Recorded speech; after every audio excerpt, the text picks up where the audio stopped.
मैं doctor Chanchal Karadiya from BBD government college Chimanpura से। मैं आज बीएससी सेकेंड ईयर का पेपर 3 का फिजिकल इक्विलिब्रियम का आज 4th लेक्चर पढ़ेंगे। सबसे पहले हम पढ़ेंगे फ्रीजिंग मिक्सचर्स, हिमकारी मिश्रण जिसे हम बोलते हैं। क्या होता है कि जब हम बर्फ़ में नमक मिलाते हैं तो उसके तापमान के बहुत ज़्यादा कमी आती है और लगभग 23% नमक मिलाने पर उसके टेम्परेचर में जो कमी आती होती है -22 डिग्री सेंटीग्रेड। और नमक के अलावा भी बहुत सारे ऐसे लवण हैं जिनको यदि हम बर्फ़ में मिलाते हैं तो उनका टेम्परेचर काफ़ी कम हो जाता है। इन मिक्सचर्स को हम फ्रीजिंग मिक्सचर्स बोलते हैं।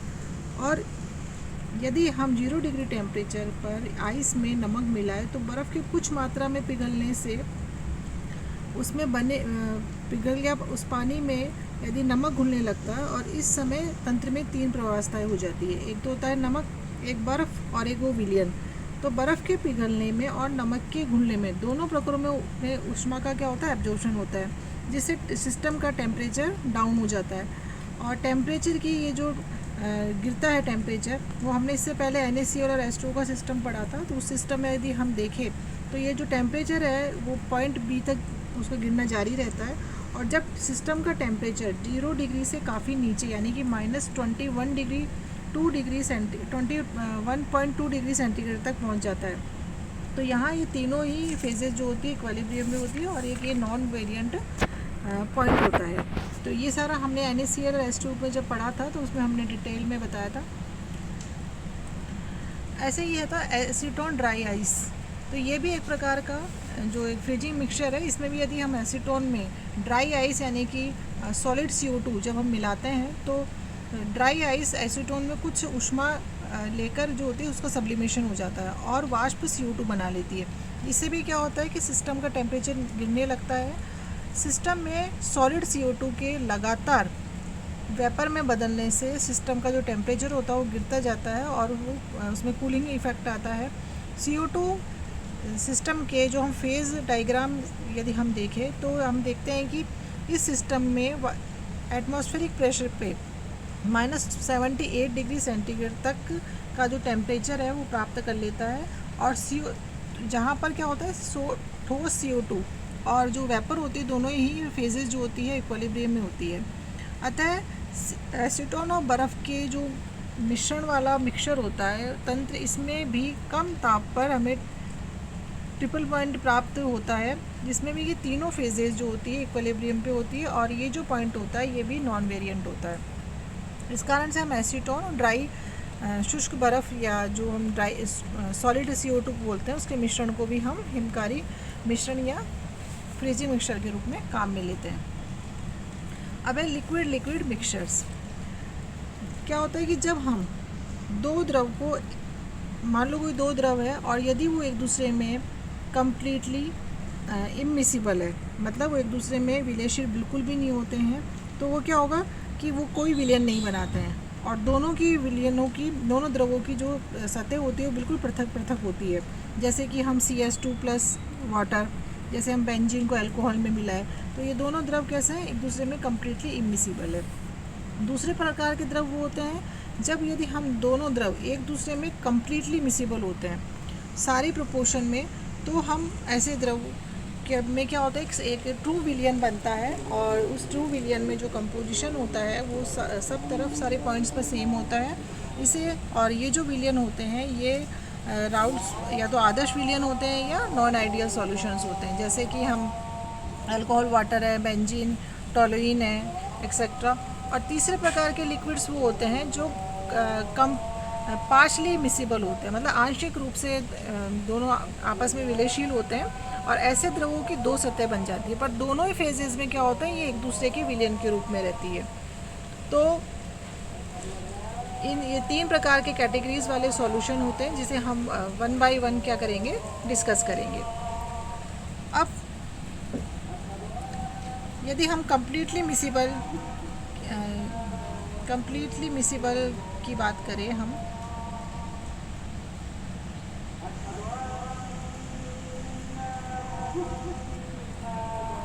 कम्प्लीटली मिसिबल लिक्विड्स की यदि हम बात करें तो हम देखते हैं कि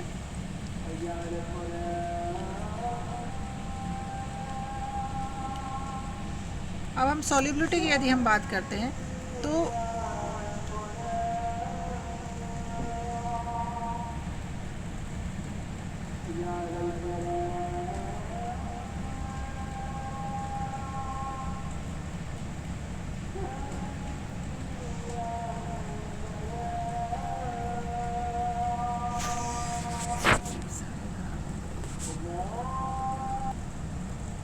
अब हम बात करते हैं solubility of completely miscible liquids की। अब क्या होता है कि जब properties of the such miscible liquids are comparable to the properties of gases as they are miscible in all proportion. क्या मतलब हुआ कि गैसेस भी चूँकि ऑल प्रोपोर्शन में एक दूसरे के साथ विलयशील होती है, तो इन जो सॉल्यूशंस है जो एक दूसरे में कम्प्लीटली मिसिबल होते हैं, कम्प्लीटली विलयशील होते हैं, इनकी एक दूसरे की हम तुलना कर सकते हैं। Since the properties of such solution are not considered on the basis of law of additivity, these solutions have not been studied in more detail. In fact, volume in such solution in certain cases decreases in certain other cases, increasing on mixing. मतलब क्या होता है कि यदि हम इन Williams को मिलाएं तो जो हमारा वॉल्यूम है वो ज़्यादा भी हो सकता है, इंक्रीज़ भी हो सकता है और डिक्रीज़ भी हो सकता है। तो इस प्रकार separation of such liquid mixtures into their liquid components, यदि हम इन लिक्विड्स मिक्सचर में से यदि हम उन कंपोनेंट्स को सेपरेट करें तो उस कौन से प्रोसेस से कर सकते हैं हम? फ्रैक्शनल डिस्टिलेशन से। अब हम पढ़ेंगे राउल्ट्स लॉ। तो जो लिक्विड होते हैं वो हम देखते हैं कि दो टाइप के होते हैं। एक तो होते हैं आइडियल लिक्विड मिक्सचर और दूसरे होते हैं नॉन आइडियल लिक्विड मिक्सचर्स। तो जो यदि ये हम बात कर रहे हैं कम्प्लीटली मिसिबल लिक्विड्स की, तो ये दो टाइप के होते हैं, आइडियल लिक्विड मिक्सचर और नॉन आइडियल। अब आइडियल जो होता है वो राउल्ट्स लॉ को फॉलो करते हैं। राउल्ट्स लॉ क्या कहता है कि यदि हम किसी भी दो विलयन को मिलाते हैं जो पूर्णतया विलयशील होते हैं, तो दो द्रव को हमने मिलाया, दोनों द्रवों ने मिलकर क्या बनाया? विलयन बनाया। तो इस राउल्ट्स क्या कहता है कि तनु विलयनों में किसी विलयन का वाष्प दाब, दो हमने सपोज करो हमने ए और बी दो द्रव लिए थे, हमने इनको मिलाया, तो किसी विलयन का वाष्प दाब इस तरीके से बने हुए विलयन का वाष्प दाब सपोज करो पी एस है, तो उसमें उपस्थित विलायक की मोल भिन्न एक्स नॉट के समानुपाती होगी। जैसे हम यहाँ कह रहे हैं कि solution of two miscible immiscible liquid हमने बनाया कंपोनेंट ए और बी विथ मोल फ्रैक्शन जिनका एक्स ए और एक्स बी था।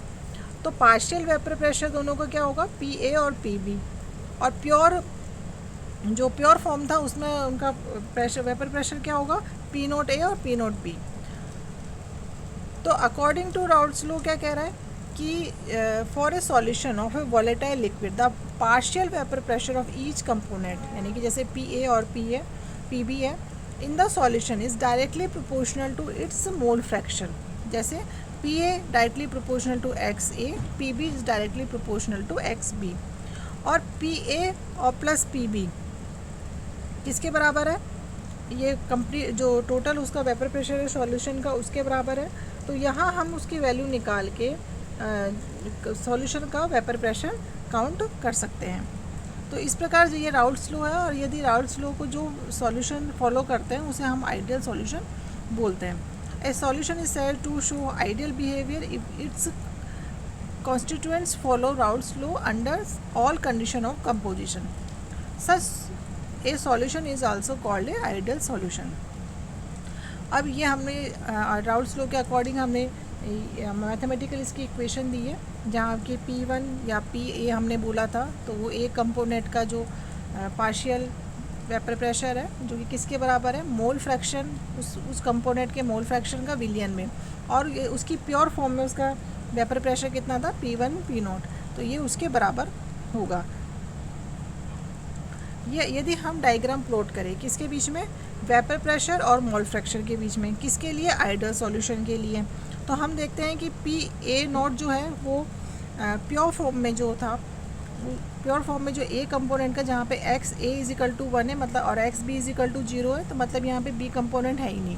जैसे जैसे हम आगे बढ़ते हैं यानी कि बी कंपोनेंट की मात्रा आगे बढ़ती है, वैसे वैसे आप देखो कि जो वेपर प्रेशर जो होता है ए का, और वो कम होता जाता है, और जो कंप्लीट वेपर प्रेशर है p is equal to p a plus p b वो इंक्रीज़ होता जाता है। पी बी नोट पे आप देखो कि यहाँ पे एक्स की जो मोल फ्रैक्शन है वो ए का मोल फ्रैक्शन 0 हो जाता है और एक्स बी का मोल फ्रैक्शन 1 हो जाता है, यानी कि एक्स ए और x b x a is equal to 1 और x b is equal to 1 के बीच में हमारे पास दोनों कंपोनेंट होते हैं, 1 और ए और बी दोनों, और पी बी नोट है जो हमारे पास शो कर रहा है किस कंडीशंस को, कि ये प्योर वेपर प्रेशर है प्योर कंपोनेंट का। तो ये हमें एक सीधी स्ट्रेट लाइन हमें मिल रही है और इसके जिन विलियन पर आउट्स का लॉ लागू नहीं होता है उन्हें हम नॉन आइडियल सॉल्यूशन कहते हैं। अब essential requirements for forming an ideal solution क्या होना चाहिए कि neither the heating nor cooling should be observe during the formation of ideal solution. कोई भी आइडियल सॉल्यूशन तब आइडियल सॉल्यूशन रहेगा कि जबकि वो उनके बीच में ना तो कोई हीटिंग इफेक्ट हो रहा हो ना कूलिंग इफेक्ट हो रहा हो जब आइडियल सॉल्यूशन बन रहा है। दूसरा क्या है कि no change of volume should take place. इस जब आइडियल सॉल्यूशन बनता है तो वॉल्यूम चेंज नहीं होता है, यानी कि हम दो लिक्विड्स को या दो कंपोनेंट्स को बनाते हैं तो उनका जो अलग अलग इंडिविजुअल वॉल्यूम होता है वो टोटल विलियन के वॉल्यूम के इक्वल होता है, का जो एडिशन है वो इनके इक्वल होगा। फॉर एग्जांपल कौन कौन से हैं, जैसे bromide, ethyl bromide, ethyl iodide, या एन हेक्सेन या एन हेप्टेन, या डाई इथाइलिन डाइब्रोमाइड या प्रोपाइलिन डाइब्रोमाइड। तो ये सब क्या है, आदर्श विलियन के एग्जाम्पल है। दूसरा है नॉन आइडियल बिहेवियर या नॉन आइडियल सॉल्यूशन। ऐसे सॉल्यूशन जो कि राउल्ट्स लॉ को फॉलो नहीं करते हैं, वो कैसे बिहेव करते हैं, नॉन आइडियल बिहेव करते हैं। तो ऐसे विलियन क्या होता है, राउल्ट्स लॉ से दो प्रकार के डेविएशन दिखाते हैं। पहला होता है पॉजिटिव डेविएशन और दूसरा नेगेटिव डेविएशन। तो पॉजिटिव डेविएशन में क्या होगा, सपोज करो यदि हम ए और बी दो कंपोनेंट हमने लिए, दोनों को मिक्स किया, यदि forces of attraction between unlike molecules क्या है यहाँ पे, ए के मॉलिक्यूल और बी के मॉलिक्यूल्स, इन दोनों के बीच में यदि अट्रैक्शन फोर्स वीक है, किसके कंपैरिजन में, ए और बी के कंपैरिजन में, तो क्या होगा, सॉल्यूशन ऑफ पॉजिटिव डेविएशन। तो ऐसी सिचुएशन में क्या होगा, यदि हम इन दोनों को मिलाएंगे तो वाष्प जो वेपर है वो ज़्यादा मात्रा में बनेगी और उसके द्वारा डाला गया जो प्रेशर है वो भी ज़्यादा होगा। तो इस कारण से ये क्या होगा कि इनका वेपर प्रेशर जो है वो बढ़ जाएगा और इस कारण से इनका जो टोटल प्रेशर होगा वो ज़्यादा होगा then expected from Raoult's law. तो ये ऐसे वाले जो सॉल्यूशन होंगे वो पॉजिटिव डेविएशन दिखाएंगे, जैसे कि वही एसीटोन, ईथर एसीटोन का या हेप्टेन एथाइल अल्कोहल का। दूसरे टाइप के वो होंगे नेगेटिव डेविएशन, यदि forces of attraction between unlike molecules, मतलब ए और बी के बीच में ज़्यादा स्ट्रॉन्गर है then those between A and B, तो then the solution shows negative deviation. In such cases, the vapor pressure of the constituents of the solution and hence its total pressure are smaller than those expected from Raoult's law. तो इसका भी example है जैसे chloroform water, hydrochloric acid और water, हम आगे देखते हैं। यदि हम ग्राफ प्लॉट करें वेपर प्रेशर और मोल फ्रैक्शन में, तो देखो जब आइडियल सिचुएशन थी तब तो हमें स्ट्रेट लाइन मिल रही थी, जैसे हमने डॉटेड लाइन यहाँ दिखाई है, लेकिन पॉजिटिव डेविएशन में जो हमारी लाइन है वो ऊपर उठी हुई आ रही है क्योंकि जो सॉल्यूशन का वेपर प्रेशर है वो ज़्यादा है एक्सपेक्टेड, और जो नेगेटिव डेविएशन है उसमें देखो नीचे की तरफ आ रही है। इसका मतलब क्या है कि उसमें एक्सपेक्टेड से कम है। अब है Henry's law, solution of gases in liquid. देखो जब हम देखते हैं कि the effect of pressure on the solubilities of different gases, गैसों की द्रवों में विलेयता का पर प्रेशर का प्रभाव क्या होता है, इसको क्वांटिटेटिवली किसने स्टडी किया, हेनरी ने इन 1805 में, और as a result of a series of experiment उसने सॉल्युबिलिटी ऑफ गैसेस पे किए under different condition of pressures, और उसने एक नियम दिया जिसे हम हेनरीज लॉ बोलते हैं। इस हेनरी लॉ के अनुसार यदि हम गैस में की इसके अनुसार यदि हम टेम्परेचर किस नॉर्मल कंडीशन में और 1 एटमॉस्फेयर प्रेशर पे 1 यूनिट वॉल्यूम ऑफ सॉल्वेंट में उसके द्वारा अवशोषित किए हुए गैस का आयतन को एनटीपी से परिवर्तित करने पे जो आयतन प्राप्त होता है वह उस गैस का एब्जॉर्प्शन कोफिशिएंट होगा। तो यदि हम इसका क्या इसका नियम है, यदि आप वो देखना चाहें तो एक कांस्टेंट टेम्परेचर पर किसी भी विलायक के इकाई आयतन में किसी गैस की घुली हुई मात्रा, मान लो m है, उस द्रव की सतह पर साम्यावस्था में उस गैस द्वारा लगाए गए दाब P के डायरेक्टली प्रोपोर्शनल होती है। जैसे हमने यहाँ पे लिया है कि मान लो m is the mass of gas dissolve in a given volume of a liquid at pressure P and constant temperature, then according to Henry's law क्या कहता है, m is directly proportional to P। अब यदि हमको k ले तो k यहाँ constant है जिसका the magnitude of which depends upon the nature of the gases and nature of the solvent and temperature. m by p upon p is equal to करें तो k आ जाएगा, k कांस्टेंट होता है। यदि हम इसके वॉल्यूम के रूप में इसको लिखना चाहें तो अकॉर्डिंग टू हम गैस इक्वेशन होती है P V is equal to n R T, तो P V is equal to n को हम small m upon M capital M, जिसमें कैपिटल एम मोलर मास है और स्मॉल एम ग्राम से मात्रा है जो हमने ली है। तो अगर हम हेनरी के लॉ से ले तो एम अपॉन पी ये कांस्टेंट है, के हमने पहले ही देखा, और for a given gas R T upon m भी कांस्टेंट होता है। तो v इज इक्वल टू क्या हो जाएगा, कांस्टेंट है। इसका मतलब क्या हुआ कि the ratio of the concentration of the gas in the liquid phase as well as in the gaseous phase is constant at constant temperature। मतलब दिए गए ताप पर किसी भी विलायक की निश्चित मात्रा में घुली हुई गैस का आयतन उसके दाब पर निर्भर नहीं करता है, यानी कि किसी गैस की विलेयता उसके आंशिक दाब पर समानुपाती होती है। इसीलिए क्या होता है कि देखो हम जब हम सोडा वाटर की जो बॉटल होती है, जैसे ही हम उस बॉटल जब बंद रहती है तो प्रेशर बहुत ज़्यादा होता है, CO2 का आंशिक दाब बहुत ज़्यादा होता है, तो इस गैस की जो विलेयता होती है वो भी बहुत ज़्यादा होती है, यानी कि अधिक मात्रा में घुली रहती है। जैसे ही हमने बॉटल खोली गैस का आंशिक दाब कम हो जाता है, उसकी विलेयता कम होती है और गैस जो होती है बुलबुलों के रूप में हमें बाहर मिलती है। यदि हम देखो इसकी लिमिटेशन देखिए हेनरीज लॉ की, तो हमें देखते हैं कि ना तो टेम्परेचर बहुत ज़्यादा लो होना चाहिए, ना टेम्परेचर बहुत ज़्यादा हाई होना चाहिए। तीसरा, गैस की विलायक के साथ कोई रासायनिक क्रिया नहीं होनी चाहिए। यदि गैस मतलब कोई डिसोसिएशन नहीं होना चाहिए या कोई संयोजन एसोसिएशन नहीं होना चाहिए, नहीं तो फिर जो हमारे पास गैस हेनरीज लॉ है उसका डेविएशन हो जाता है। अब है एजोट्रॉपिक मिक्सचर। देखो कंप्लीटली मिसिबल जो लिक्विड्स होते हैं वो भी थ्री टाइप के होते हैं। फर्स्ट टाइप कौन सा होता है, ऐसे मिक्सचर्स जिनमें कंपोजिशन चेंज करने पर उसके वेपर प्रेशर में यूनिफॉर्म चेंज होता है। और इस प्रकार के जो मिक्सचर्स होते हैं वो यदि हम वेपर प्रेशर और कंपोजिशन में यदि ग्राफ प्लॉट करें तो किसी प्रकार का मिनिमम या मैक्सिमम पॉइंट नहीं शो करते हैं। ऐसे टाइप का मिक्सचर को हम बोलते हैं जियोट्रॉपिक मिक्सचर्स। सेकेंड टाइप के मिक्सचर्स वो होते हैं जो having a minimum point in boiling in vapour pressure composition curve. At this point यदि हम लिक्विड गर्म करते हैं तो उसकी जो वेपर बनती है उसका भी सेम कंपोजिशन होता है जो कि उस लिक्विड का है। और ये कौन से वाले लिक्विड्स होते हैं जो पॉजिटिव डेविएशन दिखाते हैं राउल्ट्स लॉ से, जैसे इथेनॉल, वाटर। तीसरे टाइप के होते हैं कि having a maximum point in vapour pressure composition curve. At this point liquid mixture behave like compound which have high boiling point then individual boiling point of the.